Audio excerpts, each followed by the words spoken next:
अस्सलाम वालेकुम एवरीवन, कैसे हैं आप सब? उम्मीद करती हूँ आप सब अच्छे होंगे। तो आज की जो वीडियो होने वाली है वो है पत्नी बोली मर जाऊँगी लेकिन इस्लाम कबूल नहीं करूँगी।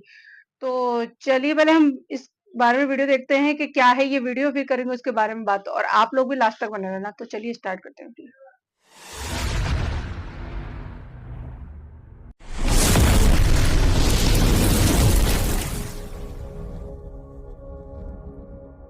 नवंबर की शुरुआत में मैंने अपनी पत्नी से कहा कि मैं मुसलमान बनना चाहता हूँ। जब मैंने अपनी पत्नी से कहा कि मैं मुसलमान बनना चाहता हूँ, तो मेरी पत्नी, जो अपनी पूरी जिंदगी एक निष्ठावान ईसाई रही थी, उसने मुझसे कहा, शॉन, मैं कभी मुसलमान नहीं बनूंगी। ये सुनकर मुझे थोड़ा दुख हुआ। मैं 44 साल का हूँ और 15 साल की उम्र से इस महिला के साथ हूँ। मैं अपनी शादी को किसी भी तरह से खतरे में नहीं डालना चाहता था। तब एक भाई ने मुझसे कुछ इतना गहरा कहा कि वो मेरे दिल को छू गया। उसने कहा, शॉन, अपनी पत्नी को इसके लिए मनाने की कोशिश मत करो। मैं यात्रा से इतना थक गया था कि रात 8 बजे ही सो गया। जब मैं लगभग 12 घंटे बाद जागा तो मेरी पत्नी ने कुरान की एक प्रति उठा ली थी। वो एक प्रोफेसर हैं और रात में ही उन्होंने कुरान का लगभग आधा हिस्सा पढ़ लिया था। जब मैं जागा तो मेरी पत्नी ने मुझसे कुछ ऐसा कहा जो बहुत चौंकाने वाला था। उसने कहा, शॉन, मुझे लगता है कि हमें मुसलमान बन जाना चाहिए। लेकिन मेरा पहला विचार था, ये महिला कौन है? मेरी पत्नी कहाँ गई? मेरे बेडरूम में ये नकली इंसान कौन है? मेरे बिस्तर पर ये कौन है जो मेरी पत्नी जैसी दिखती है, उसकी तरह बोलती है, लेकिन अब कहती है कि वो मुसलमान बनना चाहती है। जब मैं एडमंटन गया था, वहाँ के कुछ भाइयों ने मुझे द क्लियर कुरान की प्रतियां दी। वाह! और मैं आपको बताना चाहता हूँ कि उससे कुछ महीने पहले क्या हुआ था। नवंबर की शुरुआत में मैंने अपनी पत्नी से कहा कि मैं मुसलमान बनना चाहता हूँ। मेरी पत्नी को बिल्कुल भी शर्मिंदा करने की मेरी मंशा नहीं है। वो खुद ये बात सार्वजनिक रूप से कह सकती है। मेरे पास उसके बारे में बताने के लिए सिर्फ अच्छी अच्छी बातें ही हैं। जब मैंने अपनी पत्नी से कहा कि मैं मुसलमान बनना चाहता हूँ, तो मेरी पत्नी, जो अपनी पूरी जिंदगी एक निष्ठावान ईसाई रही थी, उसने मुझसे कहा, शॉन, मैं कभी मुसलमान नहीं बनूंगी। ये सुनकर मुझे थोड़ा दुख हुआ। उसके शब्दों से नहीं, बल्कि इस विचार से कि अगर मैं मुसलमान बन गया तो शायद मेरी शादी में दरार आ जाए। मैं 44 साल का हूँ और 15 साल की उम्र से इस महिला के साथ हूँ। मैं अपनी शादी को किसी भी तरह से खतरे में नहीं डालना चाहता था। कुछ हफ्तों बाद जब मैं एडमंटन गया, मैंने वहां कुछ लोगों से, जिसमें एक स्थानीय इमाम भी शामिल थे, अपनी बात साझा की। मुझे समझ नहीं आ रहा था कि अपनी पत्नी से इस बारे में कैसे बात करूं। तब एक भाई ने मुझसे कुछ इतना गहरा कहा कि वो मेरे दिल को छू गया। उसने कहा, शॉन, अपनी पत्नी को इसके लिए मनाने की कोशिश मत करो। ऐसा करने से तुम चीजों को बिगाड़ने की बजाय कुछ और नहीं कर पाओगे। लेकिन इतना भरोसा रखो कि अल्लाह उसके दिल को राह दिखाएगा। जब मैं एडमंटन बेशक से घर अल्लाह ही कर लौटा, सकते ये हैं। जनवरी की हिदायत तो अल्लाह ही शुरुआत दे थी। सकते हैं बस। ज्यादा समय नहीं बीता था। मैंने कुरान की दोनों प्रतियां अपने ड्रेसर पर रख दी। ऐसा नहीं था कि मैं चाहता था कि मेरी पत्नी चुपके से उन्हें देख ले। बस मैं नहीं चाहता था कि वो मेरे सूटकेस में मुड़ जाए। मैं यात्रा से इतना थक गया था कि रात 8 बजे ही सो गया। जब मैं लगभग 12 घंटे बाद जागा तो मेरी पत्नी ने कुरान की एक प्रति उठा ली थी। वो एक प्रोफेसर हैं और रात में ही उन्होंने कुरान का लगभग आधा हिस्सा पढ़ लिया था। अच्छा, सुभान आधा कुरान अल्लाह! पढ़ लिया था, जब मैं सुभान जागा तो अल्लाह। मेरी पत्नी ने मुझसे कुछ ऐसा कहा जो बहुत चौंकाने वाला था। उसने कहा, शॉन, मुझे लगता है कि हमें मुसलमान बन जाना चाहिए। ये सुनना ऐसा था जैसे आप मुझसे कुछ घंटों बाद कहें, शॉन, मुझे लगता है कि मैं ईसाई बनने जा रही हूँ। ये सुनकर हंसी आती है, लेकिन मेरा पहला विचार था, ये महिला कौन है? मेरी पत्नी कहाँ गई?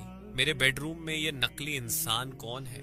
मेरे बिस्तर पर ये कौन है जो मेरी पत्नी जैसी दिखती है, उसकी तरह बोलती है, लेकिन अब कहती है कि वो मुसलमान बनना चाहती है। यहाँ एक बड़ी सीख थी। ज्यादातर अमेरिकियों की तरह मेरी पत्नी ने इस्लाम के बारे में जो कुछ भी जाना, वो उन जगहों से जाना जो इस्लाम को समझने के लिए सही नहीं है। अगर आपको पैगंबर मोहम्मद सल्लल्लाहु अलैहि सल्लल्लाहु अलैहि वसल्लम के वसल्लम। बारे में न्यूज़, फिल्मों या सोशल मीडिया से पता चला हो, तो वो गलत जानकारी गलत होगी। जानकारी, मेरी पत्नी, बिल्कुल। जो एक जो बुद्धिजीवी और टीवी में या किताबों की फ़िल्मों में जो शौकीन है, मुसलमानों को उसने मुझसे दिखाते हैं ना, वो पहली बात बिल्कुल ये गलत कही, दिखाते हैं। शॉन, पैगंबर मोहम्मद सल्लल्लाहु अलैहि वसल्लम वो नहीं है जो मैं सोचती थी। वो उनकी जिंदगी और उनके उदाहरण से बहुत प्रभावित हुई थी। उसे ये भी लगता था कि मुसलमान बनने का मतलब है कि आप ईसा अलैहिस्सलाम के लिए सम्मान छोड़ देते हैं। ज्यादातर ईसाई ऐसा ही सोचते हैं। लेकिन इसके उलट हुआ। जब उसे पता चला कि मुसलमान बनने का मतलब ईसा अलैहिस्सलाम के लिए सम्मान और प्यार बनाए रखना है, तो ये बात उसे बदल गई। अगले 6 हफ्तों तक हम दोनों एक बहुत खूबसूरत निजी यात्रा पर थे, जिसके बारे में हमने सार्वजनिक रूप से बात नहीं की। हम बस ये सोचते रहे कि अपनी जिंदगी में इतना बड़ा कदम उठाने का मतलब क्या होगा। और आज से 3 हफ्ते पहले, रमजान से पहले वाले रविवार को, हमने अपनी शहादा ले ली। ये बहुत खूबसूरत अनुभव रहा है। पिछले 6 महीनों से इस भयानक नरसंहार के दौरान मैंने नजदीक से पढ़ाई की है, सिर्फ वीडियो से नहीं। मेरे गाजा और वेस्ट बैंक में सैकड़ों दोस्त हैं। उन्हें जो कुछ सहना पड़ रहा है, उसे देखकर आप उनकी जिंदगी को उनकी आस्था से अलग नहीं कर सकते। 8 अक्टूबर, 9 अक्टूबर, 10 अक्टूबर से मैंने गाजा के पुरुषों और महिलाओं को देखा कि उनकी आस्था उनके लिए कितनी जरूरी थी, सबसे बहुत बुरे ज़्यादा। हालात में भी। मैंने माता पिता, दादा दादी, पति पत्नी, बच्चों को सब कुछ खोते देखा। एक वीडियो ने मुझे बहुत परेशान किया। अक्टूबर के अंत में, जब ये सब कुछ ही हफ्तों से चल रहा था, एक महिला के पास एक खून से सना कचरे का थैला था। उसने कहा कि उसके नाती पोतियों का बस यही बचा था। उस पल में वो कैमरे की तरफ देख रही थी और अपनी आस्था के बारे में बोलती रही। हाँ, उसने ऐसी कहा बहुत कि अगर वीडियोज़ आ किसी रही ने थी उस सोचा टाइम कि पे। उसके परिवार के साथ ऐसा करने से उसका ईमान कमजोर होगा, तो वो उसकी आस्था को नहीं समझते। मुझे उसका नाम नहीं पता, न ही मैंने उसे दोबारा देखा। मैं अल्लाह से दुआ करता हूँ कि वो जिंदा हो। मैं उसे बताना चाहता हूँ कि उसने उस पल में मुझ पर क्या असर डाला। मैंने ऐसी कहानियां बार बार सुनी। पृथ्वी पर सबसे खतरनाक जगह पर रहने वाले फलस्तीनी कभी अल्लाह को कोसते नहीं। वो कह सकते हैं कि नेताओं ने हमें क्यों छोड़ दिया, लोग हमारी मदद क्यों नहीं कर रहे, लेकिन मैंने किसी फलस्तीनी को ये कहते नहीं सुना कि हाँ, अल्लाह ने हमें क्यों छोड़ दिया। इसके बजाय वो कहते थे, जो दिख रहा है उसके बावजूद हमें लगता है कि ये अल्लाह की मर्जी है। मुझे ये समझना मुश्किल था कि इतना दुख झेलने वाले लोग अपनी आस्था कैसे बनाए रखते हैं। बहुत नवंबर ज़्यादा के अंत पक्का में मैं ईमान डलास है इन गया था, लोगों का। शेख उमर के साथ एक कार्यक्रम के लिए। हमने साथ में खाना खाया और उनकी गाड़ी में 3 घंटे तक बात की। मैंने उनसे कहा, मुझे समझ नहीं आ रहा कि मैं फलस्तीनियों की तरह बनना चाहता हूँ या मुसलमान बनना चाहता हूँ। उन्होंने कहा, शॉन, तुम जो फलस्तीनियों में देख रहे हो और पसंद कर रहे हो, वो इस्लाम है। उनकी जो ताकत तुम देख रहे हो, वो उनकी आस्था है। ये बिल्कुल। फलस्तीनियों की खासियत हो सकती है, लेकिन इसे उनकी आस्था से अलग नहीं कर सकते। ये बात मेरे लिए बहुत अहम थी। मैंने उनसे और दूसरों से जोर से कहा, यही वो चीज है जो मैं चाहता हूँ। दिसंबर, जनवरी और फरवरी में मैं यूके और कनाडा में बोलने गया था। हमारी टीम में ज्यादातर युवा मुस्लिम लड़के थे। वो दिन में 5 बार नमाज पढ़ते थे। जब वो नमाज पढ़ते, मैं बस देखता रहता। वो जुमे की नमाज के लिए जाते और मुझे गाड़ी में छोड़ देते।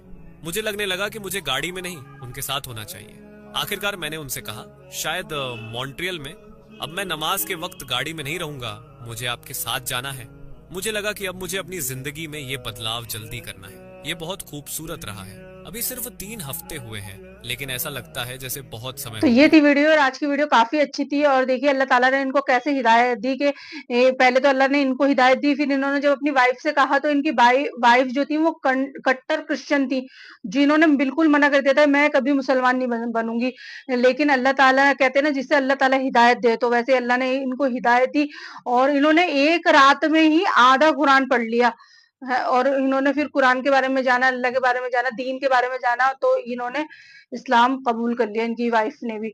तो बस यही है कि अल्लाह जिसे हिदायत दे। तो चलिए गाइस, ये था मेरा रिएक्शन। आई होप आपको वीडियो पसंद आया। वीडियो पसंद आए तो लाइक करना, शेयर करना, कमेंट करके बताना वीडियो कैसी लगी। तो चलिए मिलते हैं नेक्स्ट वीडियो में। अल्लाह हाफ़िज़।